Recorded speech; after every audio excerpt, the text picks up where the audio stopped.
ఇక్కడ ఒకటి చెప్పండి, మీరు 2014 ఎన్నికల్లో ఎంపీగా బరిలో ఉన్న మీకు వైఎస్ జగన్మోహన్ రెడ్డి యొక్క చరిష్మాతో ఓట్లు పడ్డాయంటారా, లేదంటే మీ ప్రచార దాడి కావచ్చు, మాచాని సోమప్ప గారి కుటుంబానికి ఉన్న పేరు కావచ్చు, ఏది ఎక్కువ మీకు బలమైందంటారు? అంటే వైసీపీ జెండాను చూసి మీకు ఓట్లు వేసారా, మిమ్మల్ని చూసి ఓట్లు వేసారా? డెఫినెట్లీ అండి. లైక్ పార్టీని చూసి ఓటు వేస్తారు పబ్లిక్. ఎందుకంటే ఐఎమ్ ద న్యూ కమా. అక్కడ నేను కొత్తగా ఎంటర్ అయ్యాను. పబ్లిక్ నేను ఎవరో తెలీదు. కాకపోతే ఆ 5 monthsలో పార్టీ రోల్ చాలా ఉంది. బికాజ్ రాజశేఖర్ రెడ్డి గారు చేసిన ఆ వర్క్ కానివ్వండి, ఆయన ప్రజల్లో ఎంత పాతుకుపోయారంటే అసలు ఎవరినైనా అడగండి, ఏ కమ్యూనిటీలో ఏ పరంగా, రైతులు కానివ్వండి, స్టూడెంట్స్ కానివ్వండి, హాస్పిటల్ డాక్టర్స్ కానివ్వండి, విద్యాపరంగా, వైద్యపరంగా, మైనారిటీస్, ఏ ఫీల్డ్ మీరు ఎత్తుక్కున్నా కూడా అందరూ ఆయన్ని అప్రిషియేట్ చేసేవాళ్ళే, అందరూ ఆయన్ని మెచ్చుకునేవాళ్ళే. అంటే hats off to him the way he has managed. అంటే అంత బాగా పరిపాలన చేశారంటే నిజంగా ఆయన్ని మెచ్చుకోవాలండి. ఓన్లీ థింగ్, నేను ఆయన టైంలో నేను లేను, కానీ బట్ పబ్లిక్ దగ్గర మనం అది వినేటప్పుడు మటుకు చాలా ఆ పార్టీకి ఆయన రాజశేఖర రెడ్డి గారి ఇంపాక్ట్ చాలా ఉందండి. ఎట్ ద సేమ్ టైం ఏంటంటే నా అప్రోచ్, మీరు అనొచ్చు అదే పార్టీ ఇమేజ్ తోటి పక్క ప్లేసెస్లో ఎందుకు విన్ కాలేదు అని మీరు అడగచ్చు. కానీ ఆ పార్టీ ఇమేజ్ చాలా ఒక 75% మటుకు ఆ టైంలో 2014లో I give majority of the credit to the party only.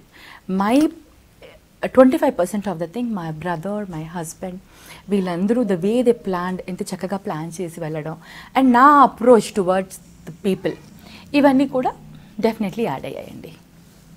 Okay madam, మీరు ఒక విద్యా సంస్థ నుంచి వచ్చారు, మాచాని సోమప్ప గారి విగ్రహాలుగా ఉన్నారు. ఇన్ని క్వాలిటీస్ ఉన్న మీరు కర్నూలు జిల్లా ప్రజలకు మంచి సేవలు అందిస్తున్నామని భావిస్తున్నారా? నా అంతుపడుకు నేను నా పరిధిలో, నేను చేయగలిగిన పరిధిలో నేను చేస్తున్నానండి. ఆ సాటిస్ఫాక్షన్ నాకు ఉంది. ఎందుకంటే వాళ్ళకి ఏది అవసరమో, ఎవరికి ఏ హెల్ప్ చేయాలి, ఏది కావాలి అన్న దానిపైన నేను తప్పకుండా, అంటే నేను కృషి చేస్తున్నాను, ప్రయత్నిస్తున్నాను సీరియస్గా, సిన్సియర్గా. సో డెఫినెట్లీ లైక్ కొన్నిసార్లు సక్సెస్ అవ్వచ్చు, కొన్నిసార్లు సక్సెస్ కాకపోవచ్చు, బట్ ఆ సిన్సియర్ ఎఫర్ట్ అయితే పెడుతున్నాను. That satisfaction I have. మీరు ఎంపీగా బాధ్యతలు చేపట్టి 2.5 సంవత్సరాల కాలం పూర్తయింది. ఈ 2.5 సంవత్సరాల కాలంలో కర్నూలు పార్లమెంటు నియోజకవర్గ ప్రజలకు మీరు అందించిన సేవలు ఎలాంటి ఉన్నాయి? ఫర్ ఎగ్జాంపుల్, అంటే దేర్ సో మెనీ థింగ్స్ అండి. లైక్ దెర్ ఈజ్ అంటే మన కాన్స్టిట్యున్సీలో ఉన్న సమస్యల్ని ఢిల్లీ దాకా తీసుకువెళ్ళి అక్కడ మనం వినిపించాలి, మన ప్రాబ్లమ్స్ ఏంటి అనేది. అది ఒకటి main thing. Unless what we are అనేది మన కాన్స్టిట్యున్సీ పరిస్థితుల్ని మనం అక్కడ దాకా తీసుకెళ్ళకపోతే మనం ఏంటి అనేది తెలీదు.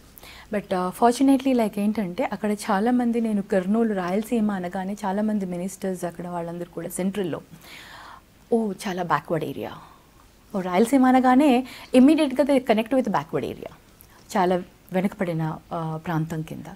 అండ్ వాళ్ళు ఏదో ఒకటి హెల్ప్ చేయాలి అన్న ఒక ఇంటెన్షన్ తోటి మనకి ఏదైనా స్కీమ్స్ అవన్నీ కూడా మనకి సెంట్రల్ గవర్నమెంట్, స్టేట్ గవర్నమెంట్స్లో లాట్ ఆఫ్ స్కీమ్స్ అండి.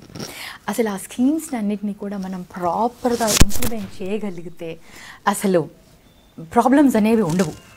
బట్ ఏంటంటే కొన్ని సిస్టమ్స్, కొన్ని వాటి వల్ల అవి కొన్ని డిలే అవ్వడం, కొన్ని ఇంప్లిమెంట్ కాకపోవడం, పబ్లిక్ దాకా రీచ్ కాకపోవడం, ఇలాంటి కొన్ని గ్యాప్స్ ఉన్నాయి. అనదర్ థింగ్, లైక్ సెంట్రల్ గవర్నమెంట్లో నేను చూసింది ఏంటంటే whichever party you belong to, they don't see what issue you have. ఆ ఇష్యూకి తగ్గట్టుగా అక్కడ ఒక స్కీమ్ కనుక ఉంది అంటే డెఫినెట్లీ వాళ్ళు మనకి ఆ హెల్ప్ చేస్తారు. లేకపోతే ఏ విధంగా చేయాలని మనకు సజెస్ట్ చేస్తారు. అంటే అంత మంచి సిస్టమ్ అక్కడ ఉంది. But everything through state government ద్వారానే అవ్వాలి. There is a one system అనమాట. ఫండ్స్ అనేవి డైరెక్ట్ ఎంపీ చేతికి ఇవ్వరు కదండి, డైరెక్ట్ వర్క్ మన చేతికి ఇవ్వరు కదా. ఒక సిస్టమ్ అనేది ఉంది. ఆ సిస్టంలో కొన్ని లూప్ హోల్స్, కొన్ని ఇవి అంటే అక్కడ చేసే మేనేజ్మెంట్, అడ్మినిస్ట్రేట్ చేసే వాళ్ళ దగ్గర కొంచెం లేజినెస్ కానివ్వండి, కొంచెం ఏదైనా చేయలేకపోవడం కానీ, ఆ డిలే అనేది వల్ల మనకి కొంచెం డిలే అవుతూ వస్తుంటాయి. ఇలాంటి కొన్ని సమస్యలు ఉంటాయి దానివల్ల. But still I'm pushing my things. Like passport office లేకపోవడం వల్ల పాస్పోర్ట్ క్యాంప్స్ కండక్ట్ చేయాలి అని అడిగితే I have conducted that. And PF office కావాలి అంటే పిఎఫ్ ఆఫీస్కి అప్లై చేశాను. సో ఇంకా ఆల్మోస్ట్ బండారు దత్తాత్రేయ గారు అయితే ఓరల్గా he is given a confirmation, but పేపర్లో ఇట్ రావాలి. దానికి కొన్ని ఫార్మాలిటీస్ ఉంటాయి. మనం అనుకున్నట్టుగా ఇమీడియట్గా ఇది అయిపోగానే అలా చేతిలో పెట్టరు కదా, కొన్ని ఫార్మాలిటీస్ కంప్లీట్ కావాలి. అలాగే డిసేబుల్ వాళ్ళకి మెగా క్యాంప్ ఒకటి కండక్ట్ చేసి 1.5 crore తోటి మనందరికీ కూడా ఎక్విప్మెంట్ అందేలాగా మినిస్టర్ గారు వచ్చి స్వయంగా ఆయనే ఇవ్వడం. ఇంకా వాటర్ సమస్య, నీటి సమస్య చాలా ఉంది. సో ఎక్కడైనా వెళ్తే ప్రిన్సిపల్ సెక్రటరీస్ గారి దగ్గరికి వెళ్ళి ఎక్స్ప్లెయిన్ చేయడం, మా దగ్గర ఈ ప్రాబ్లం ఉందండి, ఈ సమస్య ఉంది, ఈ రోడ్డు బాగలేదు, ఈ వాటర్ ఇక్కడ మాకు డ్రింకింగ్ ప్రాబ్లం ఉంది, లైక్ పిల్లలకి స్కూల్లో సరిగ్గా వసతులు లేవు. ఇలా మనం ఎప్పుడప్పుడు టైమ్లీ మనం ఇన్ఫార్మ్ చేస్తుంటాం. కానీ డిసిషన్ మేకింగ్ అనేది again state government and officials and వాళ్ళ ఫైనాన్షియల్ దాన్ని బట్టి వాళ్ళు ఏ ప్రాంతానికి ఎంత డబ్బులు అలాట్ చేయాలి, ఎంత ఇవ్వాలి అనేది అది వాళ్ళ సిస్టమ్. నేను I don't blame any one, because ఏదైనా ఒక సిస్టమ్ రన్ అవుతున్నప్పుడు ఆ సిస్టమ్ బట్టి నా దగ్గర ఉన్న ఫైనాన్స్ నేను ఎలా అరేంజ్ చేసుకోవాలని వాళ్ళు కూడా ఆలోచించుకుంటారు. కాబట్టి దాంట్లో నా ప్రాంతానికి ఎంత ఇంపార్టెన్స్ ఇస్తారు, నా కాన్స్టిట్యున్సీకి ఎంత ప్రయారిటీ ఇస్తారు అనేది it's a different issue. So ఇలా కొన్ని ఏంటంటే అట్లీస్ట్ ఐఎమ్ హ్యాపీ దాట్ సమస్యలను వాళ్ళ దాకా తీసుకెళ్ళగలుగుతున్నాను.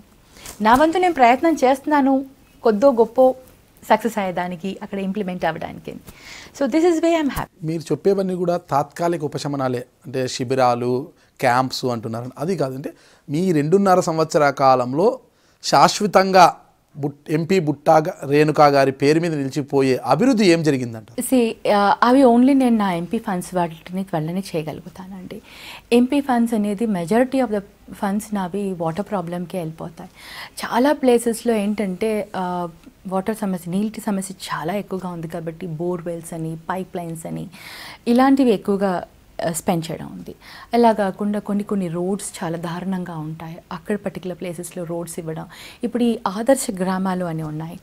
కాకపోతే నేను సెంట్రల్ గవర్నమెంట్ ద్వారా తీసుకున్న ఆదర్శ గ్రామం ఏదైతే ఉందో అది చాలా సమస్యలతో కూడుకున్నది కాబట్టి అటు స్టేట్ గవర్నమెంట్ ఇటు సెంట్రల్ గవర్నమెంట్ ఎవరు కూడా ఏం హెల్ప్ చేయలేకపోతున్నారు. కాబట్టి నేను అక్కడ ఏం చేయలేకపోతున్నాను. అదే స్టేట్ గవర్నమెంట్ ద్వారా స్మార్ట్ విలేజ్ అని ఒకటి అడాప్ట్ చేశాను. అందులో ఇప్పుడు చక్కగా పనులన్నీ నీట్గా చక్కగా రోడ్స్ కానివ్వండి, స్కూల్స్ కానివ్వండి, ఇవన్నీ కూడా ఏ విధంగా ఫంక్షన్ అవ్వాలో ఆ విధంగా పనులు అవుతూ వెళ్తున్నాయి. ఎంపీ ఫండ్స్ని ఎంత ప్రాపర్గా యూటిలైజ్ చేయాలి, ఎక్కడ అవసరం ఉంది, నీడీ పీపుల్కి ఎలా రీచ్ చేయాలి అన్న దాంట్లో ఆ పద్ధతిలో నేను తీసుకెళ్ళి అక్కడ చేస్తున్నానండి. చాలామంది అంటారు మీరు బోర్వెల్స్కి వాటికి వాటర్కి కాకుండా బస్ స్టాండ్స్ పెట్టండి, లైక్ బస్ షెల్టర్స్ పెడితే మీ పేరు కనిపిస్తుంది. మీ అసెట్ పేరు కనిపించడానికి నేను వాడాలా, పబ్లిక్కి ఉపయోగపడడానికి వాడాలా అనుకొని ఎక్కడ సమస్య ఉందో దానికి మనం వాడాలి ఆ ఫండ్స్ని అని నేను, అంటే ఐ హ్యావ్ మై ఓన్ అంటే strategy and my own calculations అండి. దాని ప్రకారం ఐఎమ్ డూయింగ్ దాట్. అదే నేను అపోజిషన్లో ఉండి ఏదైనా ఒక పర్మనెంట్ వర్క్ చెయ్యాలి ఎక్కడ అంటే నాకంటే ఎక్కువగా మీ అందరికీ తెలుసు ఎంత పాసిబిలిటీ అనేది ఉంటుంది అనేది. So I don't want to talk on about. నేను కర్నూలు ఎంపీ బుట్టా రేణుక. మీరు చూస్తున్నారు ఐ డ్రీమ్ న్యూస్.